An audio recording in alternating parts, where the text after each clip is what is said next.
हाँ तो बताओ वैभव, क्या फैसला लिया तुमने जीवन साथी के बारे में? अपने मामा श्री की पसंद योग्य लगी कि नहीं तुम्हें अपने लिए? अब मैं क्या बताऊं पापा, आप सब बड़े जो निर्णय करेंगे मुझे वही मानने होगा।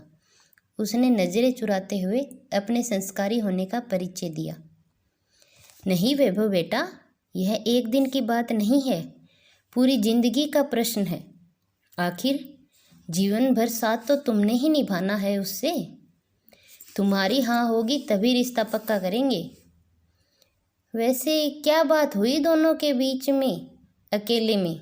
मामा जी ने चुटकी ली। वह कुछ बोल पाता इससे पूर्व ही विक्रांत बोला। पापा, मेरे मन में एक उधेड़बुन है। वो क्या है कि रीचा जॉब छोड़ना नहीं चाहती। ऐसे में वह मधु का हाथ कैसे बटा पाएगी? मधु को रसोई के साथ साथ बच्चों को भी ध्यान रखना होता है। मैं सोच रहा था कि बहू के आने से मधु की जिम्मेदारियां कुछ तो कम हो जाती, लेकिन आप भी कहाँ की बात लेकर बैठ गई। मधु ने विक्रांत को बीच में ही टोक दिया। देवर जी, आप निश्चिंत रहिए, मैं सब संभाल लूँगी। आप तो अपना मन बनाइए।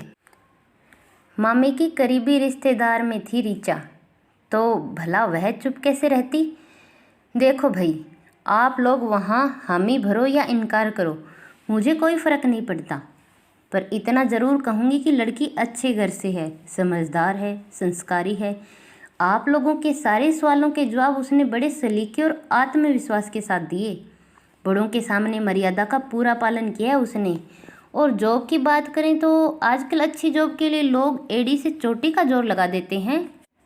फिर वह तो प्रोफेसर है, प्रतिभा बहुत है उस लड़की में।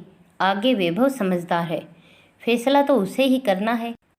वैभव इस रिश्ते को मंजूरी देने ही वाला था कि पापा की ओर से कमेंट आ गया।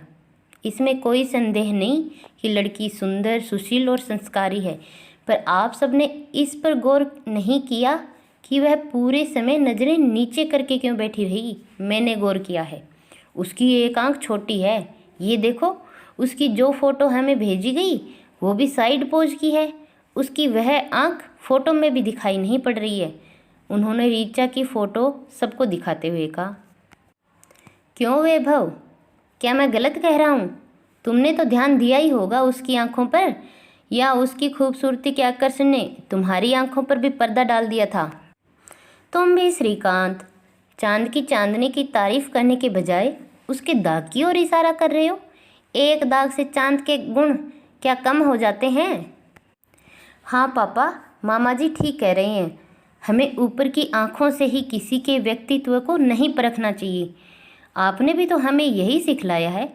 यदि मैं इस दृष्टि दोष को लेकर इनकार कर दूं तो क्या रीचा का ब्याह नहीं होगा? फिर पापा, इसे हमारा दृष्टि दोष ही कहा जाएगा, जो हम किसी के गुणों की अपेक्षा शारीरिक कमी को महत्व देकर अपना नज़रिया बना रहे हैं। कुछ ना कुछ खामियां तो हर व्यक्ति में रहती है। अपनी परख को पूरा करके श्रीकांत जी मुस्कुराकर रीचा के घर फ़ोन मिलाने में व्यस्त हो गए।